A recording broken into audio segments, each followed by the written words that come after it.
Today's segment is brought to you by High Plains Journal, Alfalfa Seed, and Case IH.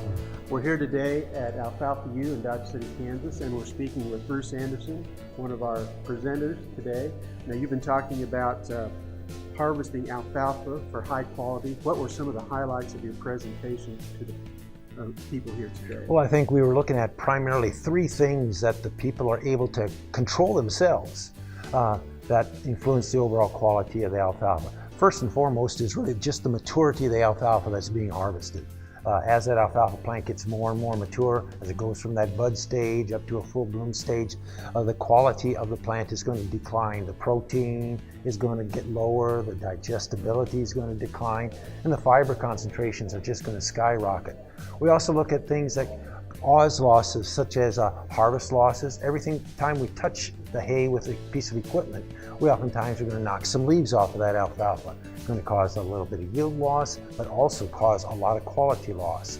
Another thing that we want to look at is how we store that alfalfa after we actually get it in the bale. If we don't store it at the right moisture content when we've baled, if we don't protect that hay from weather events that can cause problems out there, we can there also have quite a few losses. So those three things in particular we focused on. Is there a difference between storing the large square bales as opposed to the large round bales? There's always a difference in terms of shape and especially density or size of the package. The big square bales probably give us our biggest challenge because they are a denser product.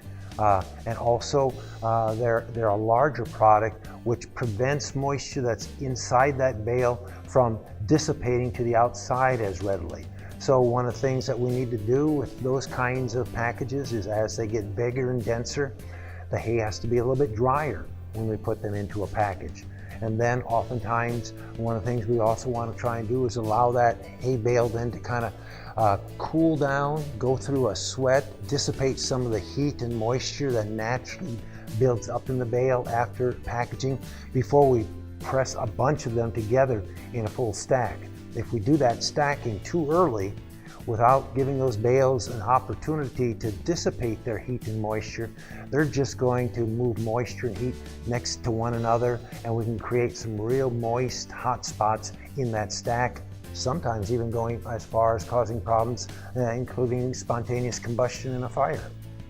You know, one of the things that we talked about was when we mow the alfalfa, leaving it in a wide swath rather than a narrow swath because of the better exposure to sunlight that will help the stomates on the alfalfa remain open to dissipate the moisture, as well as getting more exposure to sunlight energy that helps evaporate off that moisture.